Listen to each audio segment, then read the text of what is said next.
Okay. Andito tayo ngayon sa BYD Balintawak. Yeah. Ito yung bago nila na E-Max. E-Max 7. Ang kanyang category ay MPV. Ito na yan, oh. Ito na spec. Ano, post nyo na lang po pagka kayo nanood.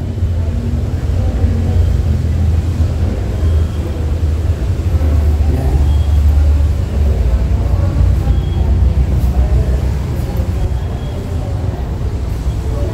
Ito yung ano nila, yung Captain Superior o yung Superior Captain variant nila.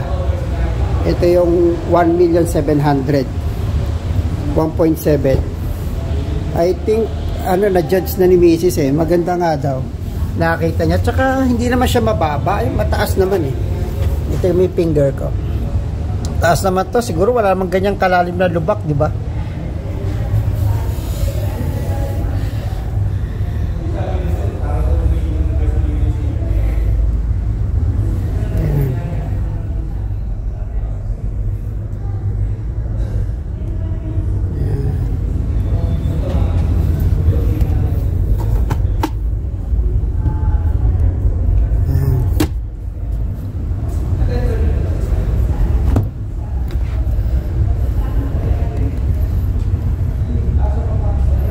Ano, short walk around lang tayo. Ito yung seating position ko pag nagdadrive kasi pantay silang dalawa.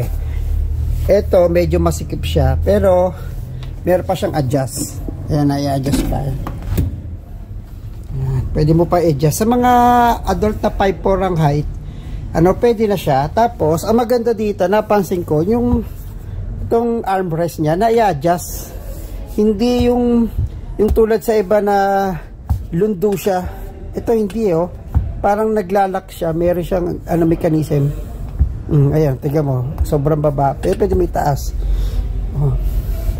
Tapos, ito yan. Kaganda niya. Yung sunroof niya, ang laki. Hanggang dito. Hanggang sa likod ng second row seat. Ito, nag-upo kami ni Mrs. Maluag siya, sabi niya. Pero hindi naman kami ganong, ano, kalaki yung height namin. We are 5'4" and mga 5'3" si Mrs. Ayan. Ano siya, yung upuan niya normal, hindi siya malambot, hindi rin siya matigas. Hindi tulad nung sa mga Ocean series na malambot talaga, ramdam mo. Ayan. Ito, kung meron kayong anak, siguro okay na sa kanila to. Ayan, ito maganda rin yung ano, pag nakaupo ka, yung armrest mo sakto, yung taas ng salamin mo, yung luang, napasin ko malaki salamin niya eh, oh, di ba? Ayan, at naka-wide na yung view ko.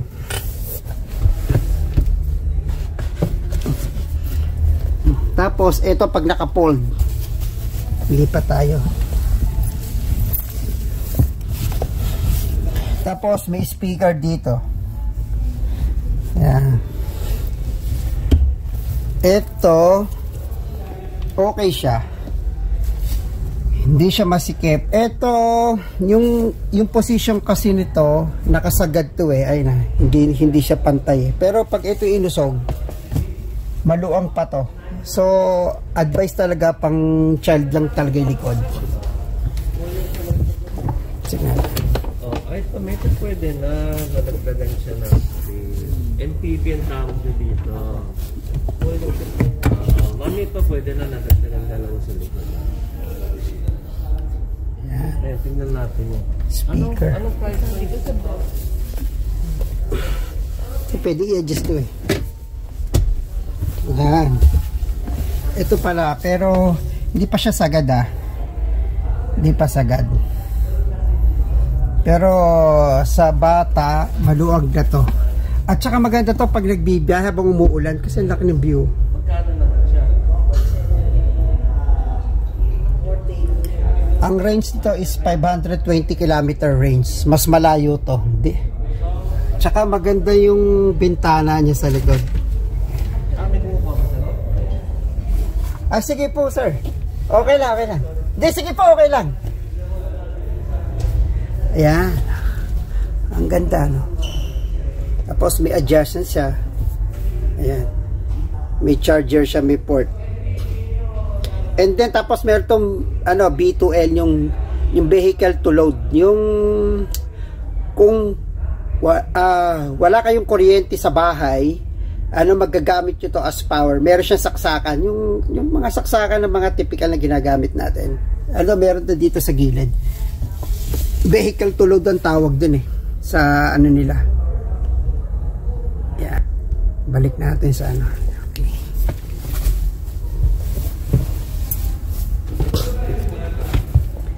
Ito yung setting position. Pwede pa i-adjust to. Ayan.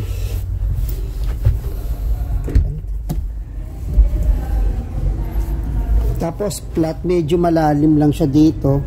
So kung may gamit ka ID, hindi naman mahulog yung ID mo kung maghahihinto. Medyo malalim siya. Hindi tulad talaga nung pag sa SUV pantay.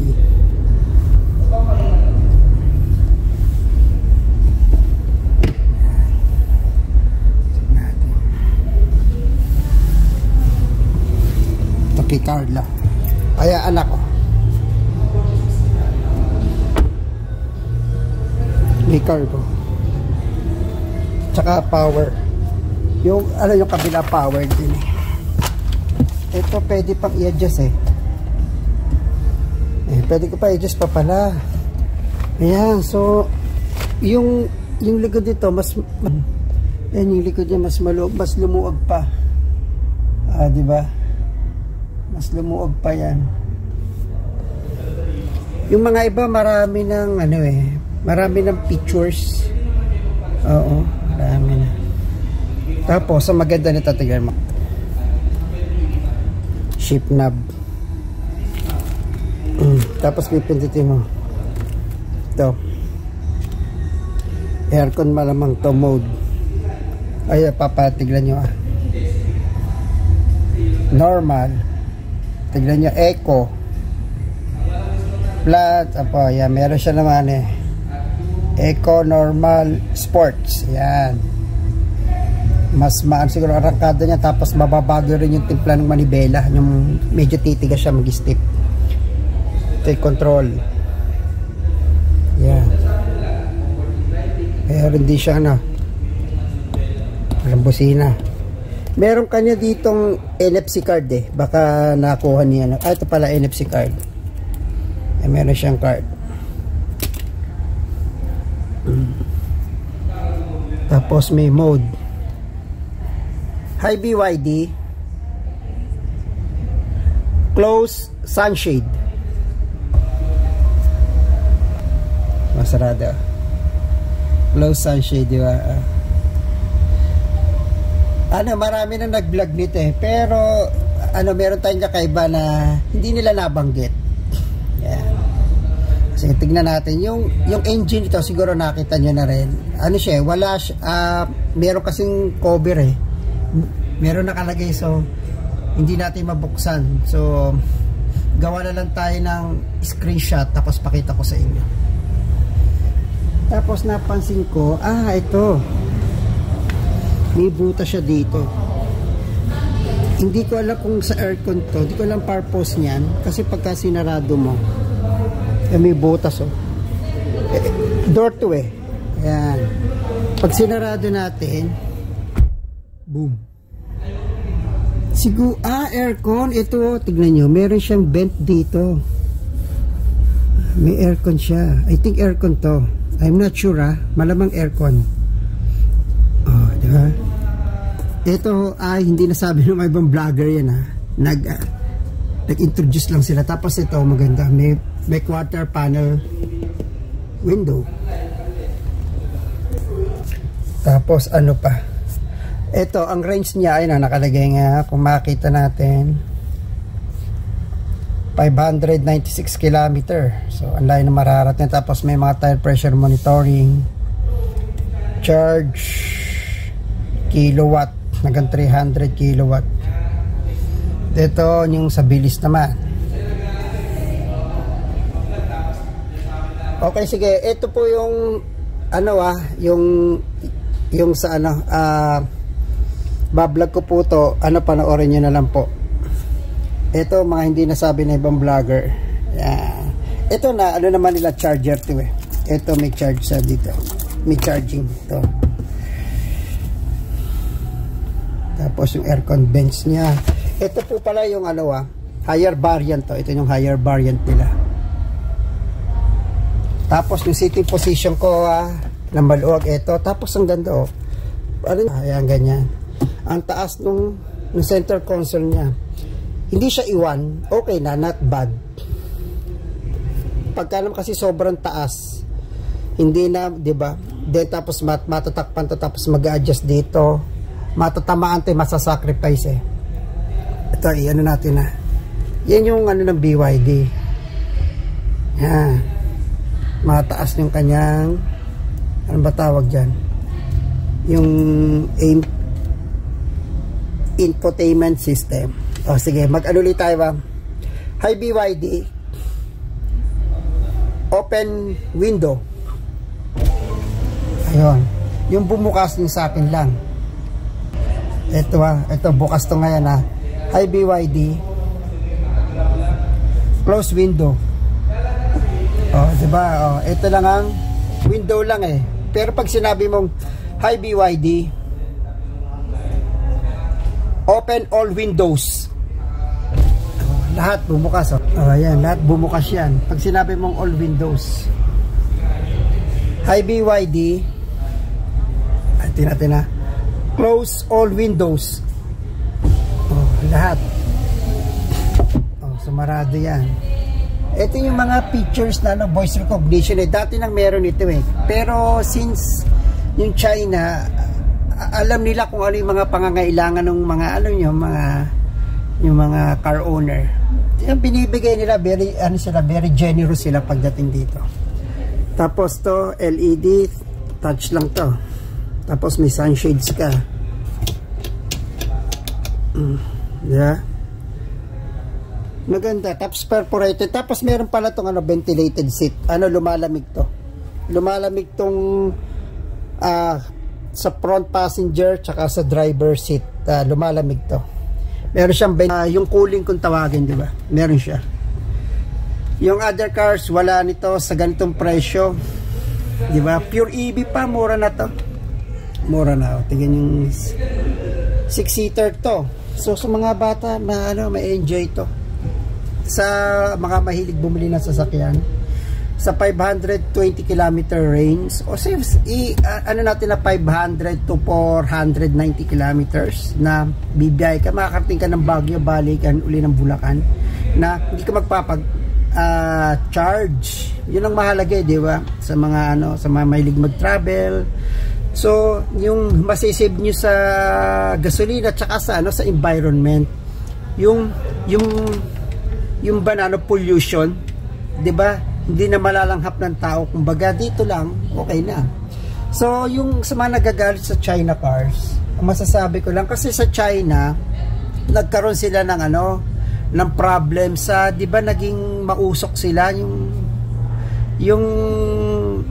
yung kanilang cities is giging polluted na, so na-force yung government nila na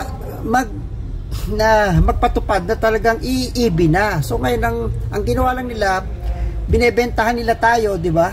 So kung gusto niyo bumili, bumili po tayo, di ba? Kung ayaw niyo, okay lang. Pero sana walang haters, di ba? Kasi yung business at saka yung politics magkaiba po yan eh. Panilikod. Ito pala pahabol. Hindi ko naisingit kanina.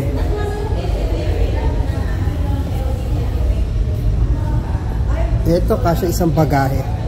Siguro mga 1 luggage kasya, tsaka isang bags. Yan, na medyo siksik. Pwede na. Ito, may tire pressure. May lalagyan na, meron silang kit. Tapos, may ilaw. Sabi ko maganda. Ito pala.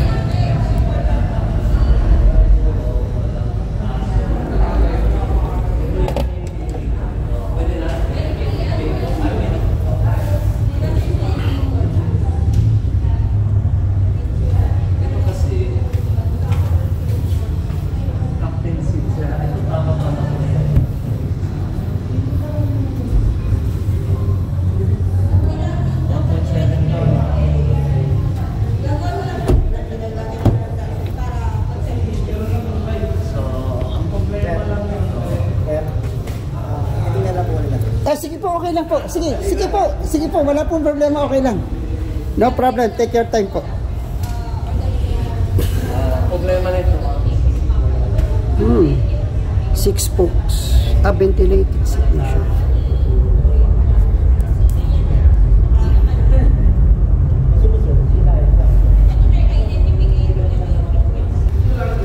Ayan na, ito yung ilalim eh.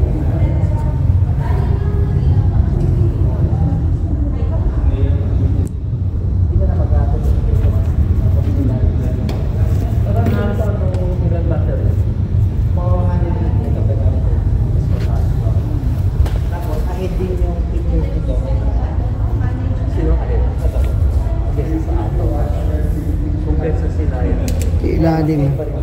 May cross na natin. Cross matras ka. Pag yung kunyari, nasa highway ka, mami, alika sandali. Pag sa highway nagtaglat ka, minsan di mo napansin. Pag nag-change na yung sa... Independent. Kaya pala sasakyan dito. Mataas. Paano ang gagawin? Mataas na.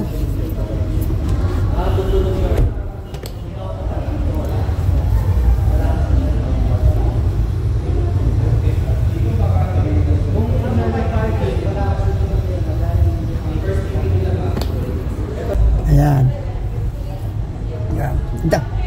Ganda, maganda. Yung sitting position niya, okay. The best.